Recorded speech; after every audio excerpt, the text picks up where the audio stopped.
আসসালামু আলাইকুম।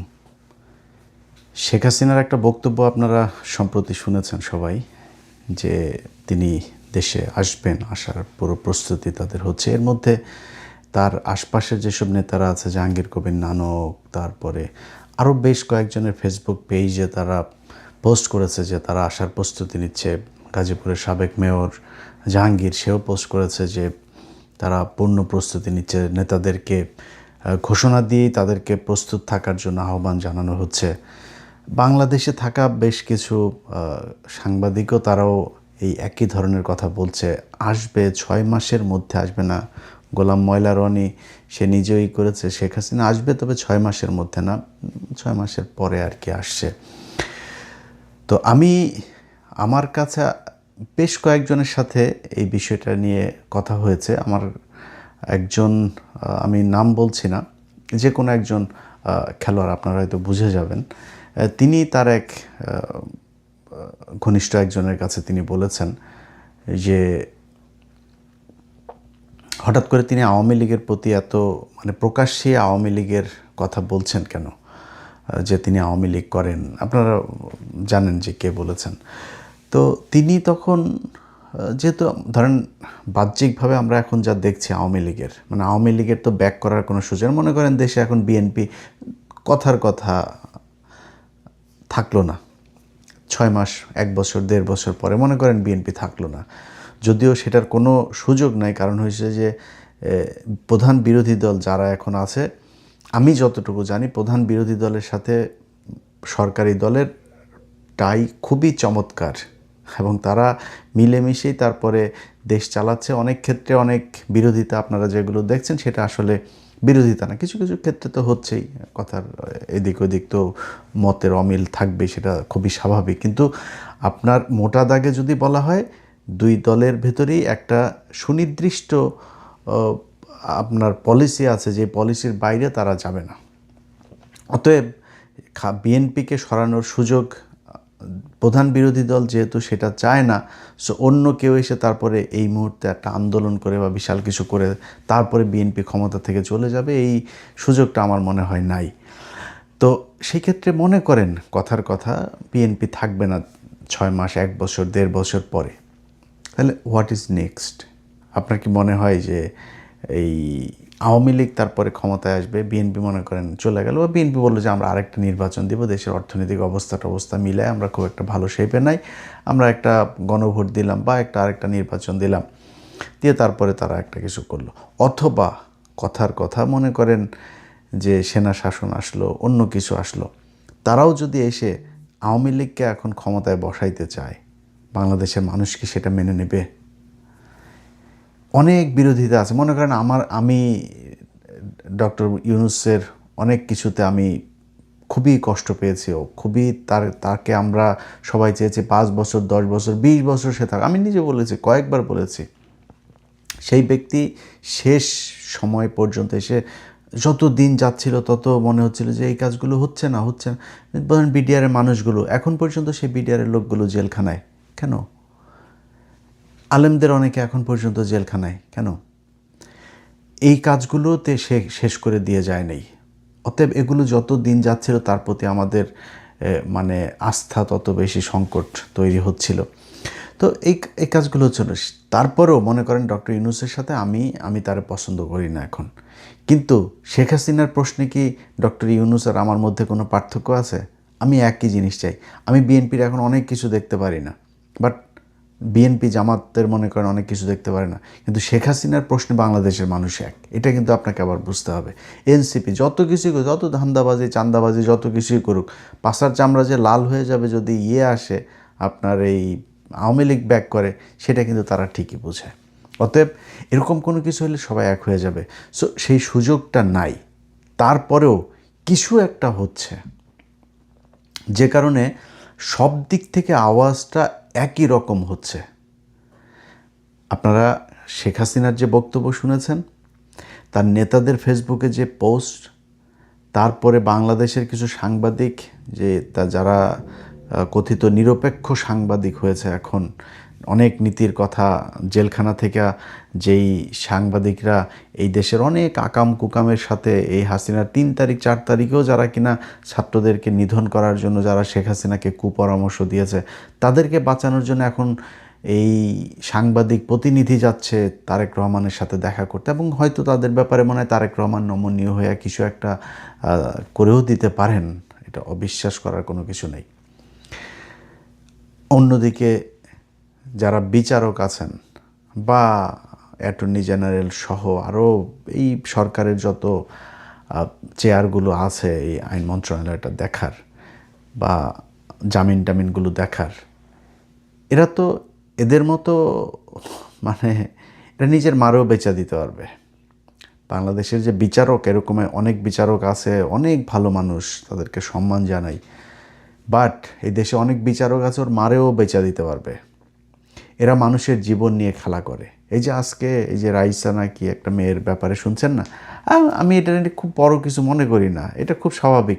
এই মেয়েটা দেখতে একটু কিউট, একটু ভাল লাগছে দেখতে, সুন্দরী একটা মেয়ে, এটার কারণে অনেকের অনেক মায়া লাগছে। ভাই বাংলাদেশের প্রতিদিন এরকম মারা যাচ্ছে, রেপ টেপ এরকম প্রতিদিনই এগুলো চলছে। এখন এর প্রতি আমরা আলাদা একটা ভালোবাসা দেখাচ্ছি, এই ভালোবাসা আবার বেশি দিন থাকবে না। যেই দেশের মানুষরে কি একটা বের হয়েছে না, ওই যে রাগ করলা না কি একটা, এইটা দিয়ে যে দেশের মানুষরে ব্যস্ত রাখা যায়, এবং মানে কি একটা কথা বললো রাগ করলা, এটা সারা দেশে সবাই এটা নিয়ে পাগল। আরে এটা কি হইলো, ওটা কি মানে এটা নিয়ে বলার এত আলোচনা করার কি হলো? এদেশের মানুষ এত বড় হালা, মানে কি বলবো, এটার আর কোনো সংজ্ঞায় আপনি সংজ্ঞায়িত করতে পারবেন না এই দেশের মানুষের নীতি নৈতিকতা বিবেক বোধ এগুলোকে। এরা এখন রাগ কল্লা নিয়ে পড়ে আছে সবাই। এরকম এই রাইসার মতো এরকম ঘটনা বাংলাদেশে বহু ঘটেছে, এই নিকট অতীতেও ঘটেছে। মাঝখানে ইউনূস সরকারের সময়ও ঘটনা ঘটলো না, 90 দিনের মধ্যে ইউনূস বিচার করে দেওয়া যাবে, এই আসিফ নজরুল বলেছে, আসিফ নজরুল বিচার করে দিয়ে গিয়েছে। এই দেশের আদালতের ভেতরে বসে বিচারকরা ঘুষ খায়, সেই দেশে কোনো কিছু হবে না। এই ঘটনাগুলো আপনি 3 দিনে করেন, 4 দিনে করেন, 10 দিনে করেন, 20 দিনে করেন বিচার, ভাই বিচার আপনি করেন, যা যা দরকার বিচার প্রক্রিয়া শেষ করতে সব করেন, কিন্তু বিচার যেটা সেটাই হইতে হবে, এটা এই দেশে হয় না। বিশ্বাস করেন, আমার আল্লাহ আমাকে মেয়ে দেন নাই, বাট আমার খুব শখ, মেয়ের খুব শখ। আমার শেষ ছেলেটা যখন আমার মানে 4 মাস না 5 মাস পরে ডাক্তার যখন বলল আমার ওয়াইফকে যে ছেলে হবে, তখন আমি রুম থেকে বের হয়ে গিয়েছিলাম।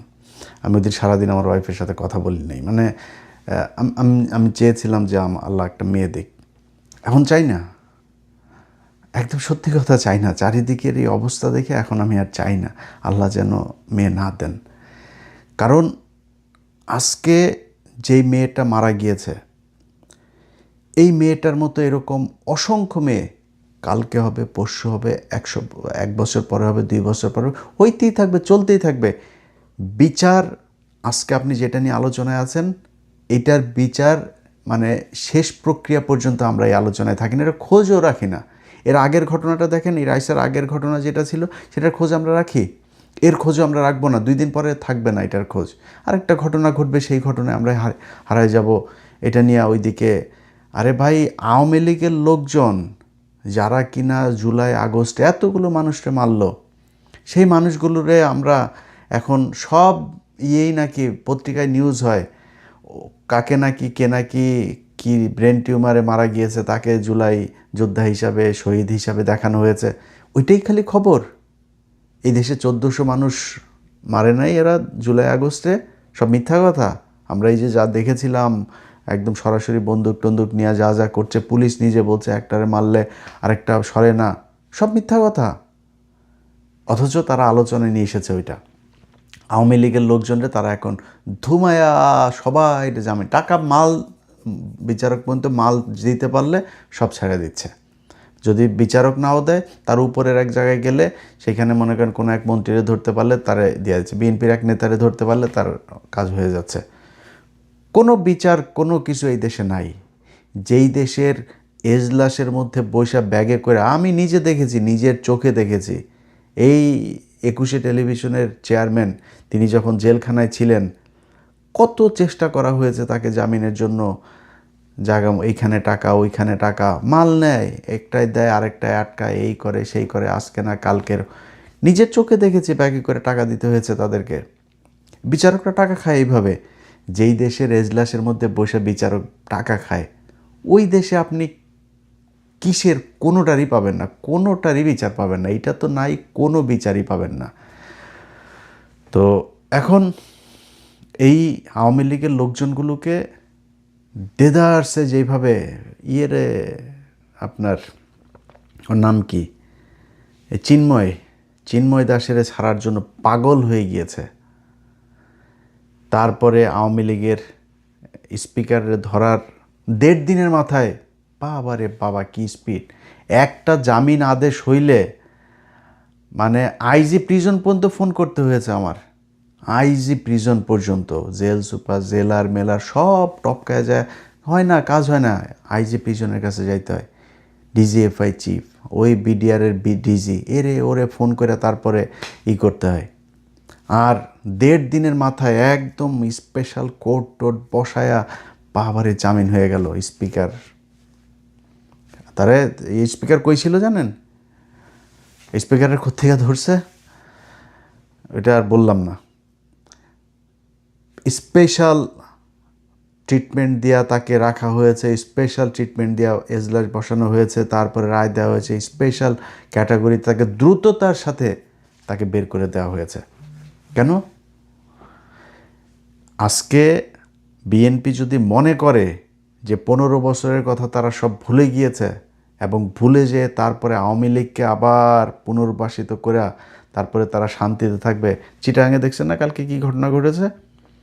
প্রতিটা তারা এখন ওই যে ইঞ্জিনিয়ার মোশাররফ, আরে শালার বেটা সারা বছর চুরি করেছে, সারাটা জীবন চুরি করেছে, চোরের বাচ্চা একটা। এই চোরের বাচ্চায় বলে ওই এই তারা হাজার হাজার মানুষের দিয়ে আওয়ামী লীগের লোক, সব তো আওয়ামী লীগের লোক বাইরে, ওই দিনের ওই জানাজাতেই দেখা গিয়েছে হাজার হাজার মানুষ, তারা এসে আবার সেখানে জয় বাংলা, জয় বঙ্গবন্ধুর মিছিল করে। আওয়ামী লীগের কার্যক্রম নিষিদ্ধ না? তো নিষিদ্ধ হলেও এখানে টেলিভিশনের সামনেই করা হয় নাই, পত্রিকার ক্যামেরাগুলোর সামনে তারা মিছিল করে নেই, ধরছেন তাদেরকে, বিচার করছেন। আপনারা উল্টা তাদেরকে ছাড়ার জন্য পাগল হয়ে গিয়েছেন আর শান্তিতে দেশ চালাবেন, এত সোজা। এইটার ফলাফল কি হয় আমি জানি না। শেখ হাসিনা কোন তাদের পরিকল্পনা কি চায়, কিভাবে তারা চিন্তা করছে যে তারা দেশে ঢুকবে, তারা আবার ফেরি করবে, জানি না আমি সেটা। কিন্তু আমাকে যদি জিজ্ঞেস করেন, সেই সুযোগটা নাই। বাট বিএনপি যেইভাবে দেদারছে আওয়ামী লীগকে সুযোগ করে দিচ্ছে, কয়েকটা সাংবাদিক মিলে তারপরে এখন এরা প্রতিদিন নানান ধরনের খবর দেখবেন করে, যে খবরগুলো পড়লে আপনার মনে হবে যে এই দেশে জীবনে কোনো দিন মনে হয় এই এই এই আপনার আজকে দেখলাম জেলখানায় দ্বিগুণ তিনগুণ মানুষ বাংলাদেশের জেলখানায় ছিল না কবে। ধারণ ক্ষমতার 10 গুণ পর্যন্ত পৌঁছেছিল এই আওয়ামী লীগের সময়, এখন দ্বিগুণ তিনগুণ। এটা খুবই খুবই মানে আরামদায়ক অবস্থা জেলখানায়, দ্বিগুণ, এটা খুবই নর্মাল একটা ব্যাপার। এখন এটার নিয়ে নিউজ, আওয়ামী লীগের একজন আটক হয়েছে, ওরে বাবা সেটার নিয়ে নিউজ দেখবেন।